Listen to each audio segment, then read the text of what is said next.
Les amis, aujourd'hui, on va faire un grand pas sur la voiture. Non, pas littéralement. On va poser un arceau de sécurité.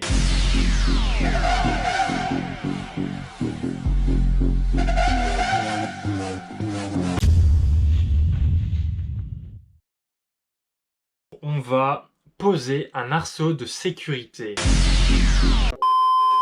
On va poser un arceau de sécurité. D'ailleurs, en fait, c'est le titre de la vidéo.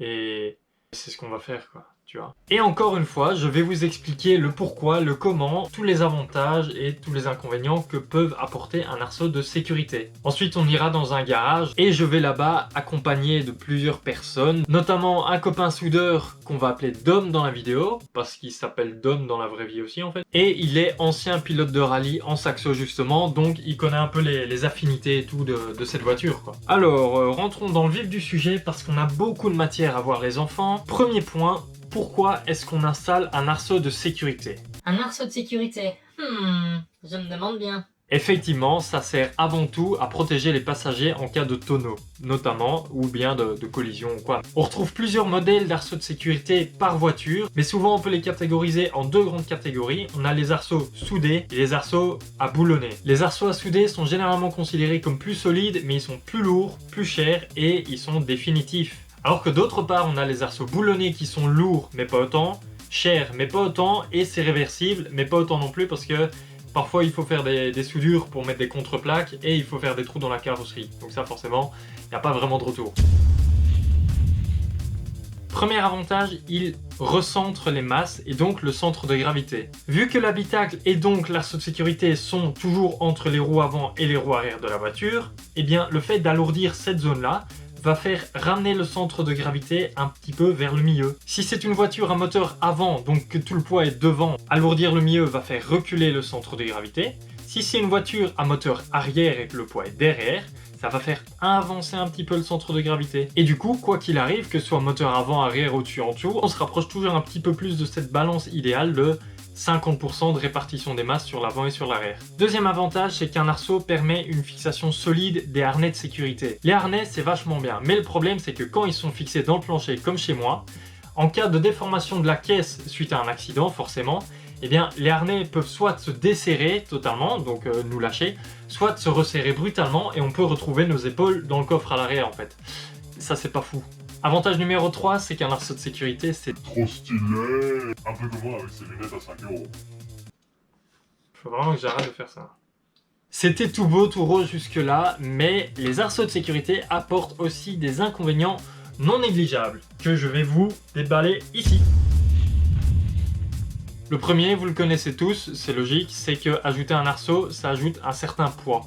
Généralement contenu entre 20 et 50 kg, du moins pour la saxo. L'équivalent de une roue de secours, une paire de phares et la banquette arrière que j'ai retirée dans la saxo, qui ensemble revenait à peu près à 25-27 kg. Deuxième inconvénient, c'est que oui, le centre de gravité va vers le centre, donc ça c'est parfait. Mais le problème, c'est que le centre de gravité va remonter. Parce que si on regarde où vient la cage de sécurité dans une voiture, c'est relativement haut.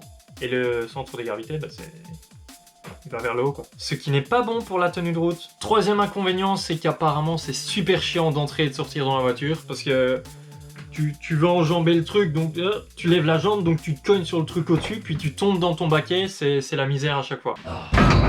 Pour les voitures du quotidien, c'est vraiment pas conseillé. Et dernier point, en cas d'homologation, c'est aussi vraiment super chiant, c'est très contrôlé, c'est compliqué d'en avoir un. Et il faut passer des contrôles techniques et tout. Enfin, je me suis pas renseigné là-dedans parce que ça me concerne pas, mais de ce que j'ai vu, c'est vraiment chiant. Et là, vous vous dites tous... Oui, mais attends, la voiture, elle est plus rigide, elle est plus directe, mais elle est plus lourde. Le centre de gravité est mieux centré, mais il est plus haut. Mais du coup, la voiture, elle va plus ou elle va moins vite? C'est dingue. Et là, je devrais vous répondre tout simplement que je ne sais pas encore. À moins que...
Nous voici donc dans Forza Motorsport 7, qui est un jeu de course plutôt réaliste. Je vais ici prendre la voiture la plus proche de la Saxo. Je vais voir ses stats avant et après l'ajout d'un arceau et la chronométrer sur 2 circuits que je connais très bien, pour voir si ajouter un arceau lui fait gagner ou perdre du temps. Vous vous dites sûrement genre, waouh, le bouffon, il compare la vraie vie, il compare sa voiture à un jeu vidéo.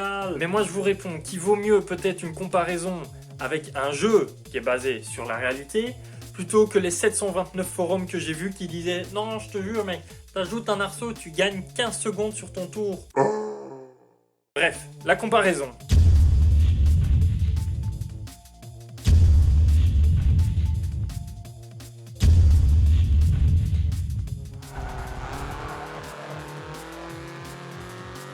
Voilà, petite conclusion pour cet essai sur Forza. Donc ce n'est pas du tout représentatif bien sûr, mais moi je tenais à vous dire que avec un arceau sur le circuit plus court, je suis passé de 29.303 à 29.270 au meilleur tour.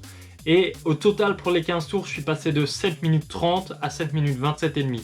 Et sur le deuxième circuit de Brands Hatch, qui est un circuit donc plus rapide, on voit que je passe de 1 minute 1 685 à 1 minute 1 668. Mais au total, après 10 tours, donc à peu près 20 km de course, il y a seulement 200 millièmes de seconde en moins pour l'arceau. S'il y a des virages, c'est bien d'avoir un arceau. S'il n'y a pas de virage, il ne faut pas avoir d'arceau. C'est clair ?